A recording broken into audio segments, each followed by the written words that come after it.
Yeah, we've been ready. All right, sweet. Sorry about that. Okay, so it's the Work in Progress podcast number 3. We got Ben, Brandon, and Andrew again, and the topic of today's episode is going to be tough conversations with friends. Tough conversations with friends. Yeah. Let me know when you're ready, though. It's good, ready. I'm just pulling up on my phone. Oh, just to make sure that it goes. Okay, cool. It's a little distracting to hear it on the. Yeah, so there's a delay when we talk and when it's broadcast. That's fine. Yeah. That's cool. Okay, yeah. So we were just making sure that the sound was good to go. But what is the topic again, Brandon? Tough conversations with friends. Yep. That's our topic today. All right, cool. So story time from Andrew. When I guess for me, it was when the last episode that we had, we talked about when I joined the military. And I told you that my friend, my very close friend, got with me and basically told me that if I didn't shape up with my life, that we couldn't be friends anymore, right? And I had mentioned that that was something that I wasn't willing to lose. Mm-hmm. Well, my whole mission in life after I joined the military was to be that for my friend, because he saved me and I wanted to save him. Okay, so we went to the same school. We basically grew up together. We were like brothers. Like most of the time when I refer to him, I tell people he's my brother. Like, oh, my brother did this for me or that, or whatever.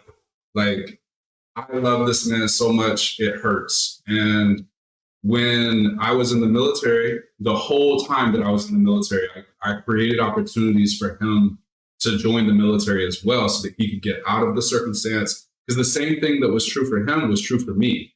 We were like the three musketeers missing the third party. You know what I'm saying? It was just me and him doing everything together. And he was in just as bad of a way as I was, right? Like doing the same type of stuff that I was doing. And I tried to do everything that I could to present and make opportunities possible for him to help himself. I was like, hey, man, come and live with me. I'm going to get an apartment that's going to have 3 bedrooms. And what I want you to do is come and live with me. I'm going to get you a job. Like, I'll find work for you. We're going to make this thing work.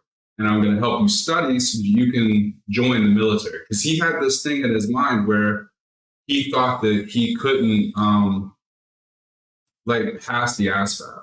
He had tried to take it before and didn't score well enough at the time. And I was like, bro, whatever. I'm going to make sure that you can get it because it's not impossible. Just because you weren't there yet, you're not there now, doesn't mean that you can't get there in the future. Mm-hmm. Some people they poor test takers. That's very common thing. People freak out or whatever whenever it comes time to taking a test. And anyway, I created every opportunity that I possibly could, change circumstances of my life around to create an opportunity for him to be successful. Okay, and I did this for actual years to the detriment of myself, where my rent was more expensive. I had made all this plan, did all this stuff completely. He wasn't asking me to do it. I was volunteering this for him. And I finally had to come to a place in my life where I realized for myself that you can't want to help somebody more than they want to help themselves. Yeah. And if you realize that a person is not willing to put themselves in a position to be successful, you can't want it more than they want.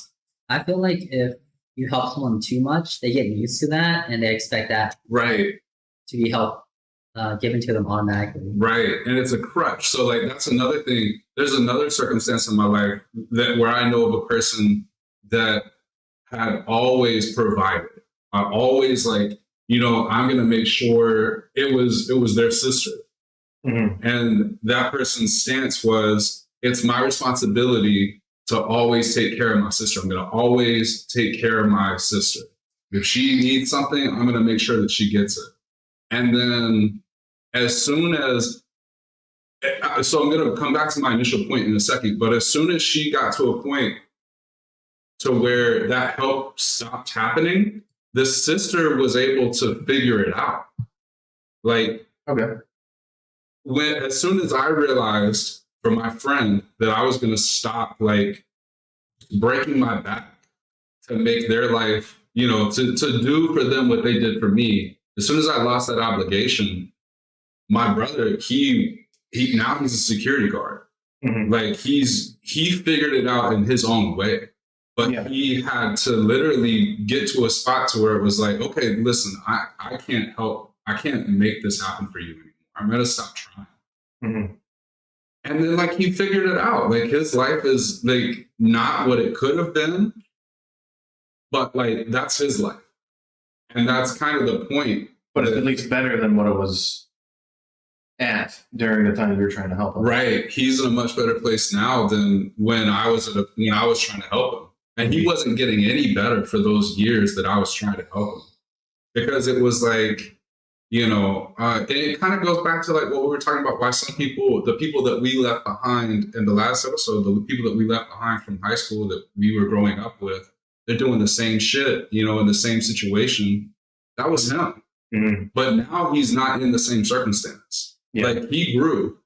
Mhm. And I can't take credit for that. He did that by himself. Yeah. But like, How long did it take for you to like actively try to help him with the apartment and the job? Was it a matter of time, or was it a matter of like number of attempts?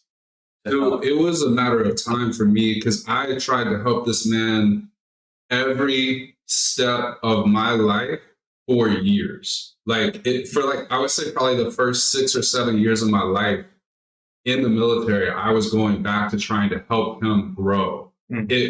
It probably took me meeting my wife before I was like, okay, I cannot continue to try to do this. Yeah. And I even like when my wife and I first got together, I told her like I still want to give him a spare bedroom to give him an opportunity because like he needs that opportunity to grow. Like I owe him this. That's what I told her, Mhm. and she was on board with that. Yeah, she was on board with it. Like whatever I try to do, she supports me. When we were talking about doing this podcast, like she supported that. She was like, I think you guys would be great at this if you do it. Was there a breaking point for her as well then? No, she was always supportive of me. Like if I wanted, I guarantee you, if I were to go home right now and be like, hey babe, one of the spare bedrooms, I'm gonna call that person up and I'm gonna like offer that to him. She'd be like, no problem. Like we'll support it. Yeah. But she'll most likely now she might remind me like, hey, he doesn't really need that anymore. You remember you can't want this more than him. Like, we're like, he's my age, so we're in our 30s now. Yeah. Like that's a grown ass man. I can't like, you know what I'm saying? Like he has his own family now. It's different. But when I was in my 20s, like, dude, it was hard for me. It was so hard for me because every time I felt like I was just beating my head against a wall trying to help him, and he wasn't willing to take a step to help himself. It's literally like you can lead a horse to water, but you can't make them drink. That's like, but that's the hardest lesson because I care so much about the people in my life. That's the hardest lesson for me is to see the people that I'm close to be in a bad way because I want to help. Yeah. But I had a friend that was in a similar situation, but the help he got it didn't seem like it was going to help him at all because I was in Japan at this time. Mm-hmm. And my friend was living off base, and his friend got kicked out of his house. And he was like, hey, if you need somewhere to stay for a while, come over here. And he just pretty much lived at his place in this one room, but he didn't have any job. All he was doing was just taking up space and creating a mess and more anxiety for my friend here. Yeah. And I was like, so what's the end game? Like, what are you trying to do? Yeah. Besides just take him in and try to support him. But then it became too much for him. That's the thing, man. Like if you what ends up happening for that individual, right? in my opinion, you become a crutch. Like kind of like what you were saying, you're enabling that person. You're enabling that person so they don't have to grow. There's no reason, like it's comfortable for me to just be here and not take responsibility. Those individuals, I feel like they have no character. It's nothing against them. It's just they don't have an opportunity. They really don't have an opportunity to like need to have character because somebody's gonna take care of it. Yeah.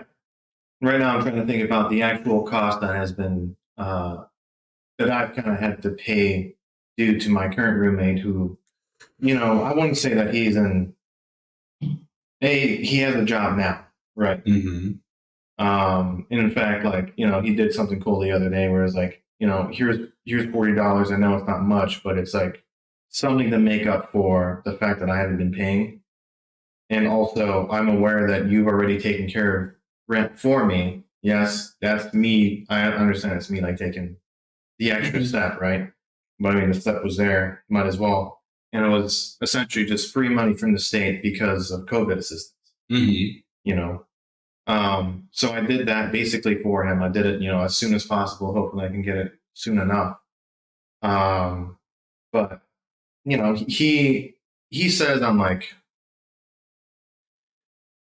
so I think my original intent was like, we'll see how this, like, as a friend, we will see how this trial goes. This is essentially like a free trial. It's not free. Like I see how worthy your credit is within this year. Mm-hmm. And then I will make the decision after. Right. That's kind of what my initial plan was. Like I did kind of have a plan. And I will say that there is, I mean, a little bit of like a sunk opportunity cost when it comes to this now. Where like a better opportunity of having a better roommate would have been better. You know, somebody maybe a little bit more quiet, somebody who maybe is a little bit better with their money, yada, yada, yada. And also somebody who I believe is able to like cohabitate with like a third roommate, which I've also mentioned before is like, I would like one more because that would bring in more income. Right. Yeah. You know, so right now I would say he is directly hurting that because I don't know if I would be able to handle, you know, small shit like, even when like he leaves the dishes in the sink for too long, not washed, something small like that, right? And it's the small things that add up is what I'm trying to get at. Does he like eventually clean up after himself, or He eventually gets to it. Like I think the hard limit now is either like 2 days or like 3 days or something like that. Mm-hmm. Which I think, according to most people, they'd be like, "Oh, this guy's probably getting too uppity about it." But like, I feel when it comes to like 3 roommates, 3 people sharing the same kitchen, you're gonna have to clean your stuff like immediately, Right. because you don't want to get in the way of anybody else. Like you Right. shouldn't get in the way of anybody else. Right. Yeah, and that's where having tough conversations with people comes into play, and like knowing when it's okay to be the bad guy. You know, like it's okay to be the bad guy. It kind of comes back to parenting. Like I'm a parent, right? And supervising people too. Like sometimes people need to have tough love, and you always want to be like that cool supervisor that can be, you know, the friend, like the best friend. It would be great if every supervisor was their subordinates, like close friend. That would be an amazing situation, but it's not feasible because everybody has different levels of maturity. Everybody has different levels of like personality type. And if I can't trust you to be responsible for your stuff, then like I can't be your friend. I have to give you that like tough love that's going to make sure that you get stuff done, because I can't have things falling back on me. You know, like as a parent, I have an obligation to my daughter to put her in a position to where people are going to like her when she grows up. Mhm. And that means I have to risk her not liking me because I discipline her. Yeah. Like I have to be willing to risk her not liking me in order for her to be a functioning member of society. And I'm totally willing to risk that because like the consequence of me not ever, you know, pissing her off is people are not going to like her in the future. Yeah, that is a far more, I think, riskier. Like that's a worse doom. That's a detriment to her. Yes. Like I'm doing a disservice to her. Mhm. I think the same thing is true when you're talking about like close friends, like Yeah. close relationships. Like I would much rather you tell me the truth about me Mhm. because it's like I need to hear it than you walking around on eggshells. Because then I'm not a real friend to you. Yeah. You know what I'm saying? Like it's just Yeah. And a lot of my stuff is like a work in progress, right? Like I've had a roommate before, but like we were both paying rent. It was cheap. We got it done. We were both like safely employed. Um, and this is kind of my first venture. And like when I took him in, I realized like, hey, he doesn't have the most he doesn't have the best of habits. mhm. And I was aware of that. And I was like, well, he is legitimately kind of asking for like a hand up or hand up, Handout. hand out. Mm. I don't know because like he wants He wanted a leg up. Okay. Yes. Yeah. He just needed a yeah. like Well, a soft landing. there's a corny saying about like don't give handouts, you gotta give handouts or whatever. Oh, okay. I've never heard of that. No? Hmm. You You learn something. yeah, where like you're trying to support people instead of just like trying to like here you can live in my house for free. That's not at all what I'm trying to do. And I let them know from the very beginning like you're Right. paying rent. So is the other guy who's supposed to be living in this room. Right. And just to further finish off or the context behind this is just he also because he was behind on rent and he didn't have a vehicle because of course the vehicle he had broke down and a lot of it probably had to do with the fact that he is bad at having the discipline to maintain his own car slash he inherited that car from his family who was also pretty bad at probably doing that. So his broke down, and once you like lose a vehicle, your means of income like narrow down like Yeah. a lot. Dramatically. Yeah. So I let him borrow the car. Like I told him, like obviously you're going to be paying for the gas. Like yep, okay, cool. And also I will probably charge you like a monthly fee because you are putting more miles on my vehicle than what I would normally do. Right. Yeah. And so, a little inch was given, and then a couple more feet were probably taken. At least, just it makes it harder just because he's already like taken up more inches from other like what handouts that I've given, legitimate handouts like the rent thing. Like, okay, I'll let you catch up on rent. Okay, I'll let you use my car. But Mhm. like you're starting to push it, buddy. Right. And so, like, even like the littlest thing, like, even if you left a little bit of trash, or just like started putting like random crap in the car, I was Mhm. like, this is not your car.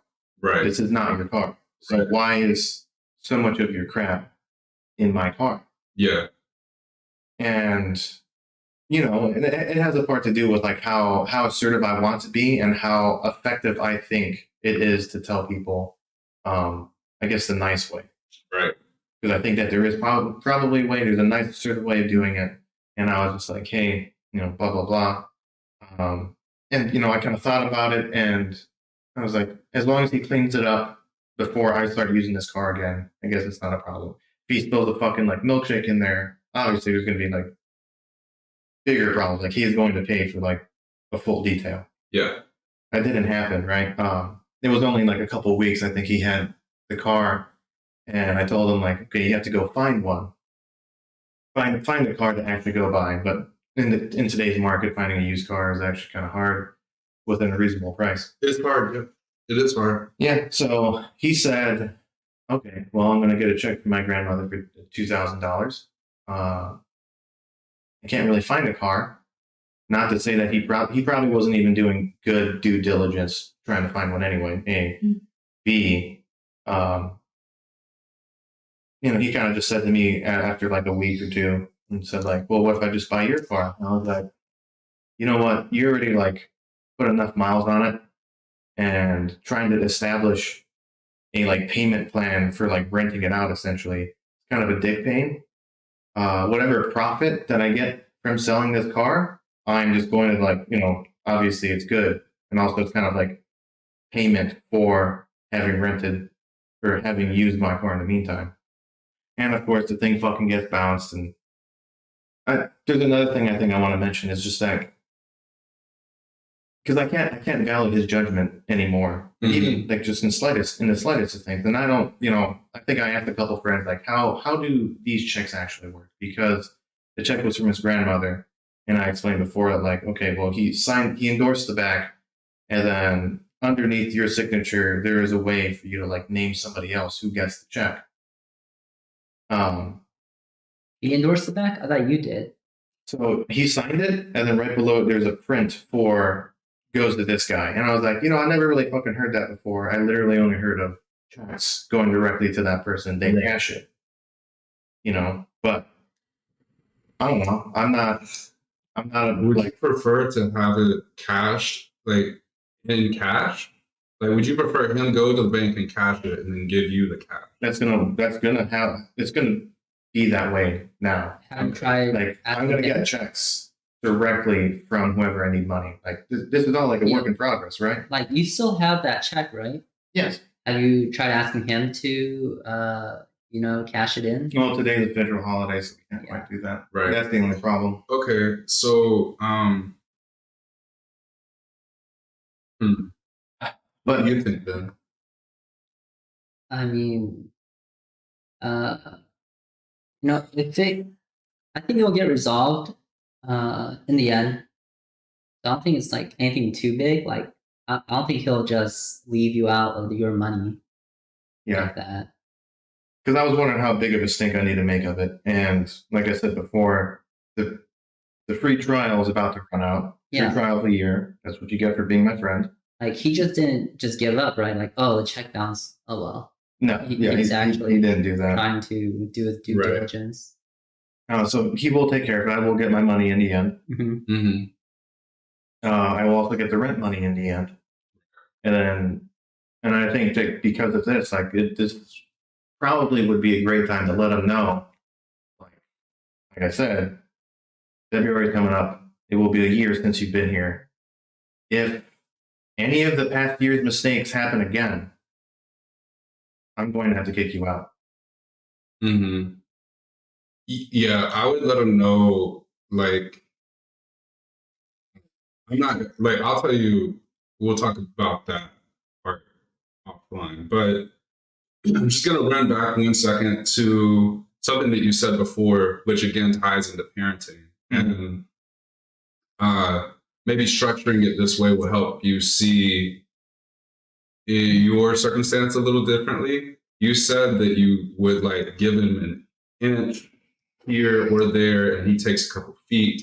Yeah. It's like, so the rule in parenting is like the wall is where you say it is. Yeah. Okay, so you have to establish a wall, which is like the left and right boundaries of what is acceptable behavior for your kids. And you know this to be true. You just maybe don't realize that you know that this is true. And I got this from a couple parenting books. Michelle taught this to me. My wife taught this to me. And also I got it from Jordan Peterson. So they basically say, essentially what you're looking at is, Tommy, don't throw that. And then Tommy throws it 3 more times. Like, Tommy, don't throw that. Tommy, don't throw that. Tommy, if you keep throwing that, you're going to get like put in timeout. And then after the 5th time, something happens to Tommy. He's like, oh, okay. So I hear that the wall is here, but the wall is actually 5 times after I hear, like, don't do that. That's when something happens, right? So a kid will go through life looking for, like, where is the wall actually with this adult, right? So I know that with my dad, I can't get away with shit. But if mom says it, I've got 5 times before I actually have to listen to what this person says.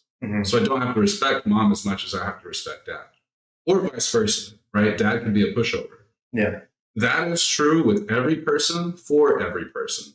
And a kid will always test the boundaries to see like where the wall actually is with every adult that they meet, because they want to know, do I have to respect this person or not? Yeah, and I think that definitely extends into adult behavior too, Right. you know, showcased internally by what I've been talking about this entire time. Yeah. And yeah, like it is like the super adult thing to actually say like, all right, this is what I'm going to give you as a tolerance, Mm-hmm. nothing more. If you reach it, you understand the consequences. Right. You know, and I do think that there is such a thing as like being more tolerant. Like obviously the rule with renting in general is 30 days and then you're evicted. You know, then my other tenant has obviously broken that too, and that's why she's not, you know, we're not going to be carrying on the lease for the next year. Right. You know, and also because she kind of sucks. Well, you know, but you understand what I'm trying to say is like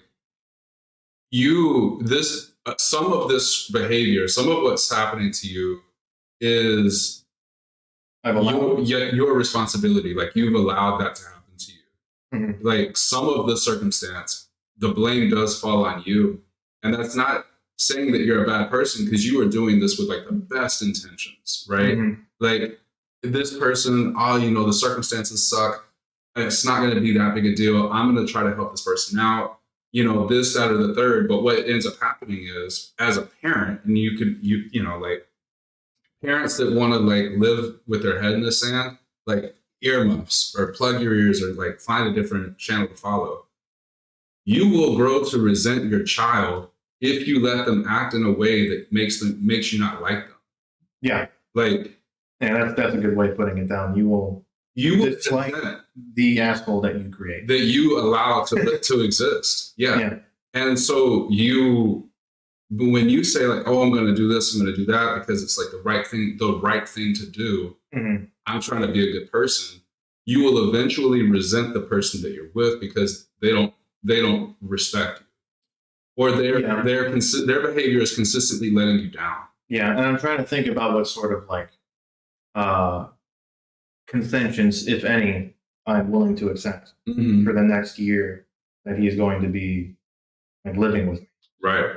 Do you think it needs to go to like a legal route, like having signed some contracts? He already signed the contract. The contract clearly states like, hey, I will give you 30 days notice if I believe this to like, you know, not be worth it.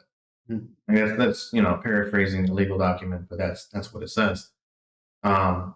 Would you pursue it if it were like a monetary issue? And I think that's part of the problem is because like I'm not exactly suffering at this moment. I guess I am suffering because there's some money that I need from him, but the money should come in later, and should like I will give it with like a 90% confidence rate that Mhm. it will come in, and there's always that 10% chance that like, you know, the fucking state's gonna be a dumb asshole, you know.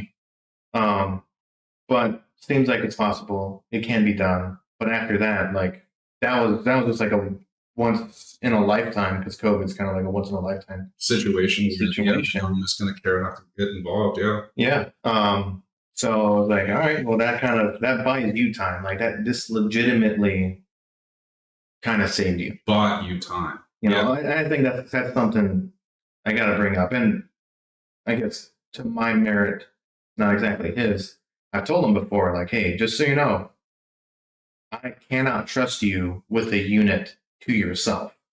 Mm. And he was like, yeah. And I was like, oh, okay. I thought I was gonna have to argue something. But I was like, okay. I'm fairly certain he knows that he is causing distress. Do you think that he understands that he's on thin ice? I think I need to hit it on the head a little bit harder. Thinning ice? Yeah. I think that you establishing the wall is the most important thing. Yeah. Like literally the wall is where I say it is. And there is not going to be any leeway. Like, and I do want to like further like define that wall, like the concessions I was talking about. Like if he loses a job or like, you know, he gets unemployed for some reason, am I going to personally find him a job? Or at least I'm going to try to like help him find a better way to find a job. Because I don't know what the fuck this man does. You know, he's over 30 at this point. He should find something that pays a little bit better than what he's being paid now. Mm-hmm. You know, I don't know. You know that, and that's me. Literally, I would be treating him like a son at that point, and I'm just like, do I want that? Yeah, do you want that extra responsibility? Because being a parent is a real thing. Like, Yeah, that's a lot. that's a lot of responsibility. Yeah. And you can choose whether or not you want to take on that burden. Like, I have, with my life choices, like, the burden is there. I, I have to, like, own up to that responsibility. What do Right. you guys? Can you guys come up with I don't know, good concessions, if any, right now? What do you think is an actual reasonable thing? You have to decide when you're like, okay, there's no excuse. This, like, you're out. You have to have a hard, like, you're out.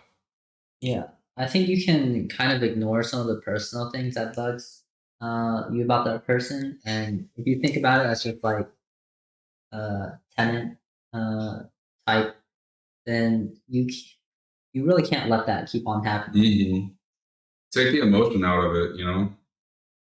And I think at that point, you both agree where you stand, and it's just gonna be up to that point where it's like he knows where he's at. If he does that, he's gonna get kicked out and just say goodbye at that point. Right. Keep up with his obligations. It's not like a personal thing. Like, Yeah. you're like, I don't hate you. It's Yeah, just we the can't keep you- circumstances. Yeah. It's like I can't be your dad or Mm-hmm. be this parental figure for you and just keep on helping you Right. so much. Like you, as long as you think about him as kind of friends, but you try to help him as much as you can. And at that point, if it's just leading nowhere, I think that's where the line is drawn. Right. So you have to say, this for me, this is the spot of, like, I will not budge any further beyond this point. Like, as far as chances go, you have no more chances. And I'm gonna start being a lot harder on you because, like, the amount of leeway, like, if we go back and look at this year in total, right? This year has not gone well for me. And you, like, if we're being completely honest about it, like, this year has gone great for him. He has not had to worry about where he's going to live. He has not worried about whether or not he's going to eat. He has not had to, like, truly do any major soul searching in his life because he's taking jobs that don't demand a lot from him. He's not, like, turned his life around, really. He's in this, like, if you really are honest about it, your roommate, his circumstances are the exact same as they were before. He's just put everything else on pause because you have kind of stepped into his life to keep the consequences of his choices from, like, really hitting him. Like I think you giving him that car was kind of a mistake because I think he could got that car by himself, but then Maybe just not, caved in. not with like 2K, but also I thought about it as like, I guess I kind of don't need two cars. I will be making a profit off of it, Sure. and Yeah, but you don't. That's not a very rare thing for that to happen. Like, for you to buy a used car then sell it for a profit. yeah, but you kind of gave him a way out at that point. It's like, oh, And I thought about it too. That is true, but, like, for a financial gain, as far as it being beneficial for you, like, Yeah. as long as it would be different if you were selling him the car for $700. You know what I'm saying? Like, Yeah, and you're taking a net loss, or even selling it. Like I could have sold it for what I bought it for. right? And I was like, no, I don't even want to. I really don't want to do that. But he offered $2,000, so I was like, okay, well that makes sense. So we won't worry about that.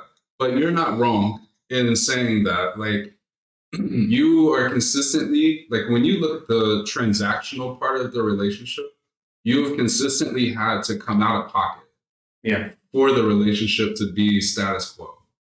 And he has not lost anything, and he has gained. Like, his transactional relationship with you has been a net gain, and yours has been a net loss. yeah. And I don't think that that's, like, what your intention was. Because I'm trying to think about what sort of concessions I'm willing to do, and like one of them So there's three that I think I have on mind right now. Okay. One is in case of unemployment, will I go out and seek employment for him? And that's like, no, that sounds like a lot of fucking work. Like, A, I don't have his resume. B, I'm gonna have to like do that homework for him into his life in order to kind of like sell him. Like, and I don't even have like the legal means of probably being that, I forgot what they're called, but there's people legitimately hired to hire other people to companies. Yeah, like a talent search. That is a paid for, yeah, that is a paid for job. And that's what I would essentially be doing for him. So I was like, no, that costs time. And for everybody in the world, especially for me, time is money. Right. Second one was like budgeting. And I think budgeting is something that I would be willing to do because all I pretty much have to ask of him is like, show me your bank statements. Mm-hmm. Show me your bank statements. Where are you spending this fucking money at? Mm-hmm. How much are you saving?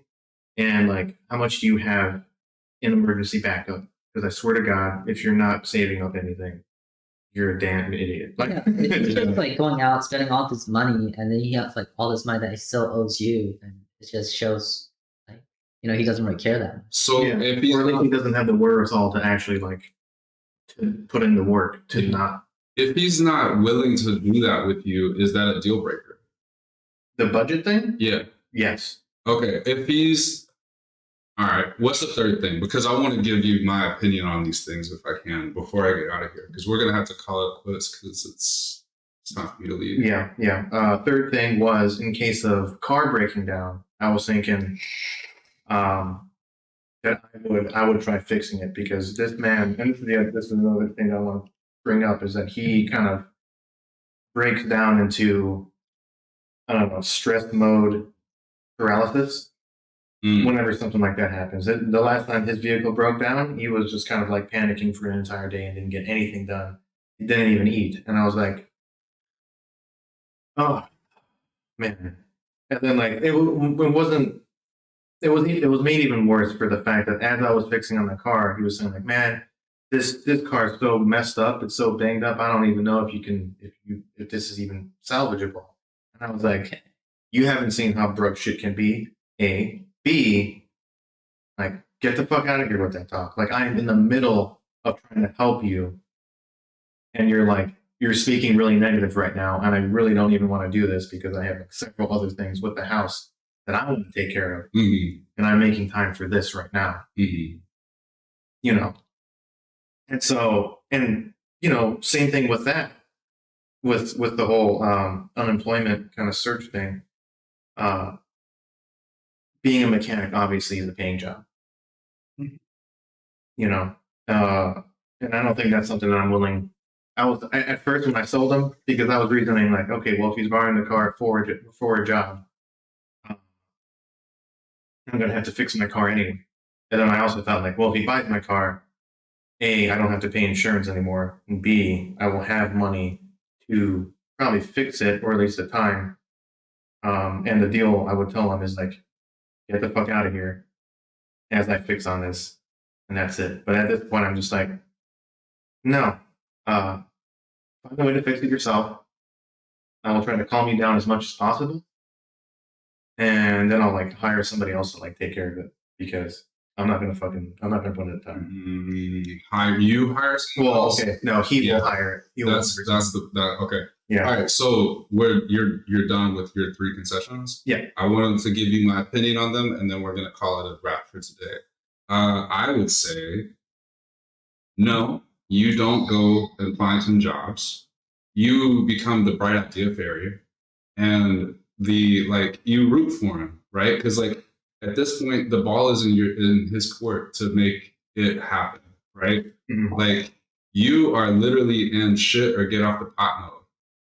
Okay, because this whole like sitting on the potty thinking, I don't have to go, and we're losing the day is done, right? Like it's costing you too much to do that. So no, you don't go out and find him a job. You encourage him, you tell him job opportunities. Like, what we talk about or what we're going to talk about in future episodes is like, hey, these are side hustles. These are like business models that he could start his own business. You could become like, you could get certifications. You could go out and like really do, because it's not like there's no jobs out there, man. There's so many jobs that you don't have to have a degree for. Yeah. So you just hype them up and you say like, good luck. Yeah, and I think the other point I have to make is like, I know you have a very clear idea of what sorts of things that you should do jobs for. However, like, do what you have to do before you do what you want to do. Humble pie, dude. Like, Yeah. you might just have to like clean gutters. Or, I think that's the way to address the unemployment thing is like, hey, I'll support you. Like, maybe I'll give you like some good ideas, or like I already have a list of hustle things, by the way. At least some resources for it. So I could give them that, and I'll tell them like, some of this stuff isn't up your alley, but make it your alley right. because you fucking have to. You have to. Yeah. Like, it's either that or you figure out where you're gonna live. It's like, you know, I'm just like that's the point. That's, you keep coming back to that because that's where the wall is, right? Yeah. And then so the second one that you said was budget. If he's not willing to work on budget, then, you know, if you're not willing to let me look at this to help you, I'm not looking at this because I'm trying to get into your personal business. I'm looking at this to try to help you get to a place, because all that we've been doing for this past year has been me trying to help you. Yeah. I'm still coming to you from a place of wanting to help. Now I'm coming to you from a place of wanting to help. And some of this help might be uncomfortable for you, but like it's help. And if you don't want to get this help, you can go somewhere else. Like, it's that simple. And the third thing was, remind me, the third thing. Oh, the third thing was car mechanic. Oh, the car mechanic. No. Yeah, obviously. Like, you got to figure that out. Like, because you got to figure out how you're going to live. Because ultimately the goal is for him to be able to like be in a place where he can afford his own stuff so that he can move out on his terms. And if he's not going to be a capable enough person to be able to move himself out on his terms, then he can't live there with you anymore because he's costing you too much. And relatively speaking, like even a lower level job, he's going to get like $800-900 a paycheck every 2 weeks. Yeah. Which, you know, I say that sounds like really shitty, especially for somebody over 30 years old. However, given the fact that he is not paying any bills except for rent, he's not paying phone, he wasn't really paying insurance. I think you might have to now, but like, whatever. You're literally an adult. You're over 30. Yeah. Like, life is hard, man, but like, you know, you gotta be hard to live. Yeah. You got to be hard to live. So I mean, like, there's no excuse. Also, given the fact that I am landlord, landlords regularly ask for bank statements in order to see if you're able to pay. Yeah, but you never did that up front. You were just like, out of the kindness of my heart, I'm going to do this for you. Yeah, and that's essentially, and I was aware, like, I would love for there to be a paycheck, but he was moving across town. He had to find a job, or across 2 hours away, had to find a job then. Okay, well, I know that's going to take some time. So that was kind of part of the problem. I think you took a risk, and I think that you're going to learn a lot more from this because it didn't go well. Like, I think that that's a safe thing to say, right? Like, this has not gone well for you. Yeah. It's kind of sounded like he has a lot of things that he needs to figure out himself, but other people have figured that for him, and that makes it difficult. Yeah. It's like other people. I think he's used to having other people not let him fail. Because when you say he always panics in this high stress situation, it's like he needs to. How have you not figured that out by now? Yeah, he needs to learn what to do like, at that point. Problem solving 101. Like, you cannot panic when things are going bad. Yep. Like, and I mean, I just like I don't know if there's a lot of people out there that can tell you how to not panic. So sure, I panic all the time. I suffer from anxiety, but like, bro, like, when just do nothing, like do nothing and die. That's not an option. Yeah, it's not. So I don't know. Yeah, dude, it's totally fine to just like let the wall like. You don't have to help your friend. If you want it more than he wants it for himself, then like you don't have to help him. Yeah. It's probably best for you if you don't. It's probably best for him if you don't. Yeah. It's best for both of you if you don't help him. And then you got to be willing to have tough conversations, and it's okay to be the bad guy. Yeah. Because it's like you're really being a friend Mhm. versus like enabling someone to not grow. Yeah. And He was hoping he had potential. yeah, no, like I don't think he's a bad person. I met him. Yeah. I don't dislike him at all. Like, but I like, yeah. If you were here right now, we would be having this conversation in front. Like, Yeah. it would be a tough conversation for him. He probably would not like me after this. He probably won't like me if he ever hears this. But like, I want the best for him. So I don't think anything you're saying is wrong. Like it's stuff that he should already know. Like he should have Yeah. heard from someone else already. yeah, somebody if and the thing is like, so if somebody really cared about him, they would have said something like that to him. Yeah, especially like, so we're saying should a lot, like, you know, shoulda, coulda, woulda. Right. At this point, how's the best way to move forward? And I think we tackled that Yeah, correctly, which is like put down the rock in the hard place. Yeah. Like, the wall is where you say it's going to be. yeah. Yeah. So that's our episode today. Yeah. Well, I hope. I hope that helps somebody else. Like, I'm sure that if somebody is going through something like this and they heard this conversation, I think that they would get something out of it. I agree.